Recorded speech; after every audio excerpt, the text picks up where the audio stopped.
Bismillahirrahmanirrahim. Assalamualaikum warahmatullahi wabarakatuh. Selamat pagi teman-teman. Baiklah, hari ini kita akan belajar tentang validitas dan reliabilitas. Jadi sebelumnya saya perkenalan singkat dulu. Nama saya Ade Kartika Sari Seba.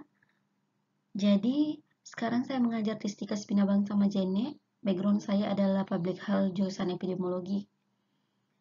Kemudian saya sekarang ibu dari satu anak. Nah, saya lanjut. Jadi kita tahu bahwa data itu terbagi atas dua, ada data primer dan ada data sekunder. Nah, data primer contohnya adalah misalnya hasil interview, kemudian kuesioner, kemudian hasil observasi. Sedangkan data sekunder adalah data yang berasal dari misalnya dari laporan penelitian, kemudian dari laporan data dari fasilitas kesehatan. Nah, kira-kira dari ketiga ini kira-kira yang mana yang perlu diuji validitas dan uji reliabilitas? Jadi, instrumen yang perlu untuk diuji validitas dan reliabilitas adalah kuesioner. Nah, teman-teman pasti sudah tidak asing lagi kan dengan nama kuesioner. Kata kuesioner dengan kata kuesioner yang sering yang pertama kita lakukan sebelum kita turun lapangan. Nah, kapan sih sebenarnya uji validitas dan reliabilitas ini kita lakukan? Yang tepatnya, uji validitas dan reliabilitas ini dilakukan sebelum dilakukan penelitian. Jadi, jangan teman-teman melakukan uji validitas dan reliabilitas setelah dilakukan penelitian ya. Jadi, tahapnya adalah sebelum dilakukan penelitian, kita lakukan uji validitas dulu pada kuesioner kita. Kemudian, tujuannya adalah agar kita bisa memastikan betul bahwa kuesioner yang kita susun adalah benar-benar mengukur target penelitian kita. Jadi, kuesioner kita mengukur apa yang seharusnya diukur. Namun syaratnya adalah uji validitas ini dilakukan di luar target penelitian kita. Jadi kalau misalnya teman-teman mau penelitian di sekolah A, jadi penelitian jangan juga melakukan uji validitas di sini ya, di A. Berarti teman-teman melakukan uji kuesioner di sekolah B misalnya. Nah, kemudian jenis penelitian apa sih yang biasa kita gunakan, yang biasa kita lakukan uji validitas dan reliabilitas? Jadi seringnya kita lakukan di sini ya, uji penelitian kuantitatif. Jadi kita masuk pada pengertian validitas. Apa sih sebenarnya validitas? Jadi, validitas berasal dari kata validity yang memiliki arti ketepatan dan kecermatan. Valid atau sahih bila alat ukur itu benar-benar mengukur apa yang hendak diukur. Contohnya, meteran digunakan untuk mengukur panjang, timbangan digunakan untuk mengukur berat, kemudian literan digunakan untuk mengukur volume. Ya, berarti ini mengukur benar apa yang seharusnya alat ukur ini ukur. Jadi kalau misalnya teman-teman mengukur panjang, kemudian teman-teman menggunakan misalnya timbangan, jadi itu tidak valid ya. Jadi itu tidak cocok. Itu maksudnya validitas. Nah, bagaimana sih menentukan valid atau tidaknya suatu kuesioner? Jadi kita semua pasti sudah kenal dengan SPSS ya. Jadi teknik pengujian SPSS sering digunakan untuk uji validitas adalah menggunakan korelasi bivariate percent dan corrected item total correlation. Jadi yang sudah sering pakai SPSS nanti akan lebih mudah untuk menggunakan untuk melakukannya, untuk melakukan uji validitas dan reliabilitas di SPSS. Jadi cara membacanya adalah jika R hitung itu maksudnya yang ditemukan pada SPSS ya, lebih besar daripada R tabel dengan tingkat signifikannya 5%, maka dikatakan valid. Namun sebaliknya, jika misalnya R hitungnya yang ditemukan pada SPSS lebih kecil daripada R tabel, maka dikatakan tidak valid. Jadi kalau misalnya lebih kecil R hitungnya maka dari R tabelnya maka dikatakan tidak valid. Tapi kalau misalnya R hitungnya ditemukan lebih besar daripada R tabel, maka dikatakan valid. Nah, yang mana sih tabel R itu? Nah, ini gambar tabel R ya. Jadi teman-teman tinggal searching saja di internet tabel R, nanti akan muncul beberapa halaman. Jadi ini contoh tabel R. Nah, ini sering kita gunakan ya dengan tingkat signifikansi 5%. Nah, pertanyaannya kemudian, bagaimana sih jika hasilnya setelah kita melakukan analisis validitas ternyata ada beberapa butir kuesioner yang ternyata tidak valid? Apa yang bisa kita lakukan? Nah, jadi jika kita temukan ada yang tidak valid, maka caranya adalah teman-teman bisa buang. Cara kedua, teman-teman bisa menghapus pertanyaannya atau mengganti pertanyaan tersebut. Namun, jika misalnya dipaksakan, namun ini, jika misalnya teman-teman paksakan untuk menggunakan kuesioner tersebut yang tidak valid, maka kemungkinan akan berdampak pada hasil penelitiannya teman-teman. Jadi kemungkinannya hasilnya nanti banyak yang tidak berhubung, ada yang tidak berhubungan, ya, tidak ada hubungan. Nah, setelah dilakukan uji validitas, nah langkah selanjutnya yang kita lakukan adalah uji reliabilitas. Jadi uji validitas ini adalah modal kita untuk melakukan uji lanjutan yang namanya uji reliabilitas. Perhitungan validitas reliabilitas hanya bisa dilakukan jika kuesioner tersebut sudah valid. Jadi kalau misalnya kuesionernya belum valid, kita belum bisa lanjut untuk uji reliabilitas. Jadi sebelum melakukan uji reliabilitas, kita harus menghitung uji validitas terlebih dahulu. Jadi jika tidak memenuhi syarat validitas, maka tidak perlu diteruskan untuk uji reliabilitas. Ya, jadi kalau teman-teman misalnya sudah melakukan uji validitas pada 15 pertanyaan atau kuesionernya teman-teman, kemudian ternyata hasil ujinya ternyata tidak valid, jadi teman-teman tidak usah melakukan uji reliabilitas lanjutan, ya. Nah, kita melangkah pada uji reliabilitas. Apa sih arti dari reliabilitas? Jadi artinya adalah keakuratan atau kemantapan. Jadi sejauh mana hasil pengukuran dapat dipercaya.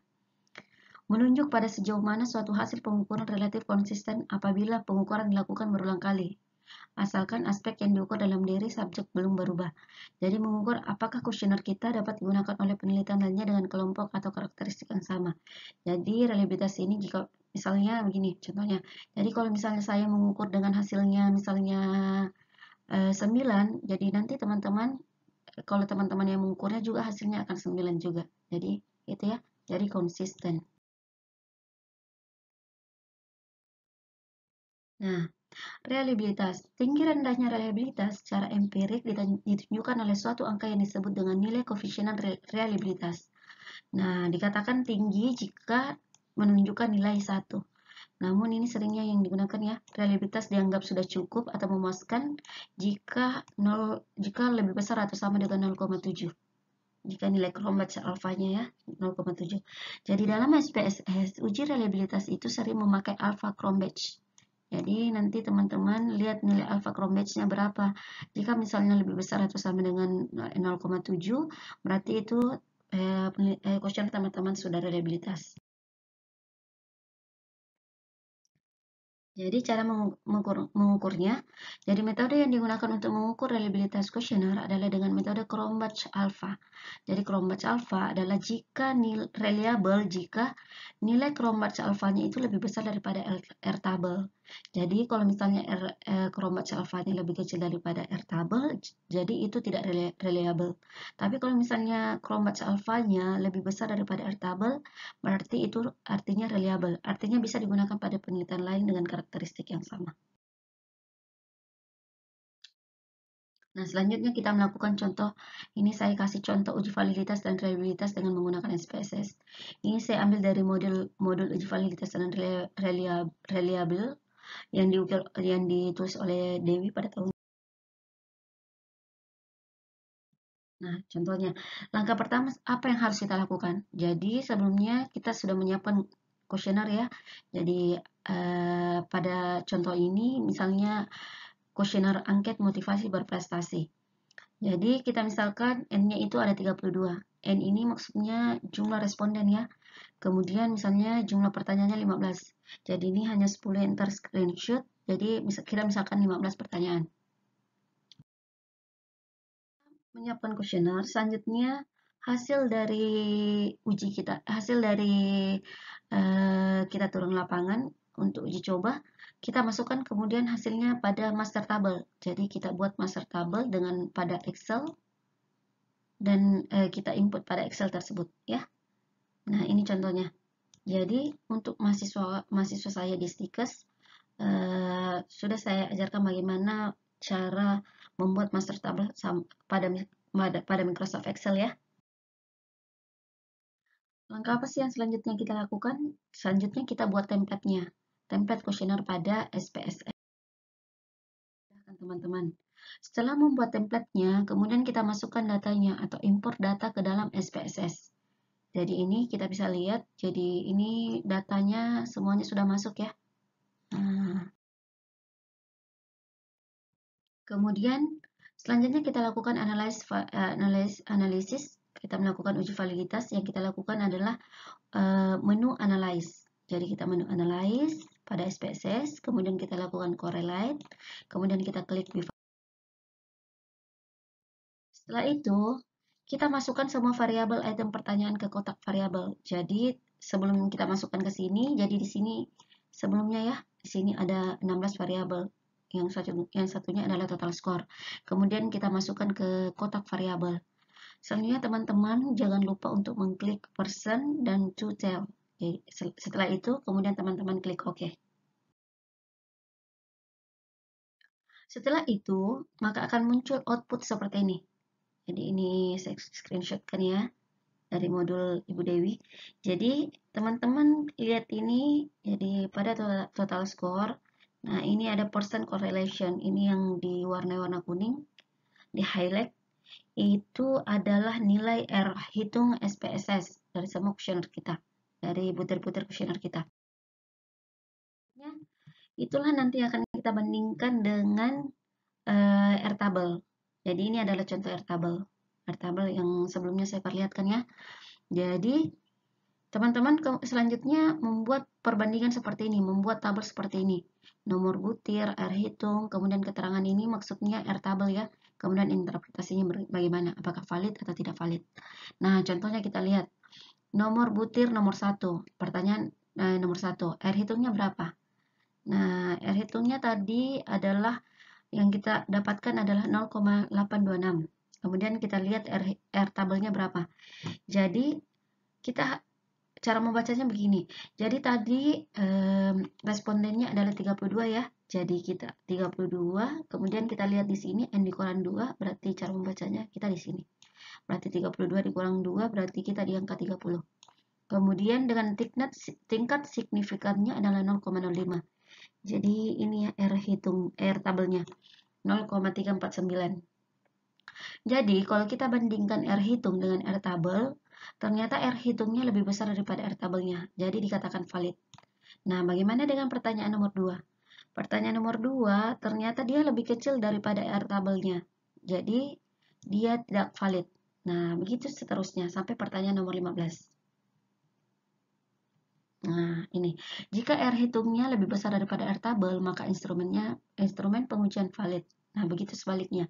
Jika misalnya R hitungnya lebih kecil daripada R tabel, maka instrumen pengujiannya tidak valid. Selanjutnya, kita lakukan uji reliabilitas. Nah, uji reliabilitas ini kita lakukan dengan mengklik menu Analyze, kemudian kita lakukan Scale, kemudian Reliability. Datanya tadi ya, dalam SPSS. Kemudian masukkan semua variabel yang valid ke dalam kotak. Jadi ini semua butir-butir soal kita masukkan ke dalam items. Nah, yang kita masukkan adalah yang valid saja ya. Yang kita masukkan ke dalam items. Karena kalau misalnya tidak valid, teman-teman tidak usah uji reliabilitas. Nah, langkah selanjutnya tadi adalah teman-teman opsinya bisa membuang, atau bisa menghapus, atau bisa mengganti pertanyaan. Nah, untuk yang pertanyaan yang valid, selanjutnya yang kita klik adalah klik statistik. Nah, pada statistik, setelah teman-teman klik, nah nanti pada bagian deskriptif, nah pilih scale if item delete. Nah, nanti setelah itu,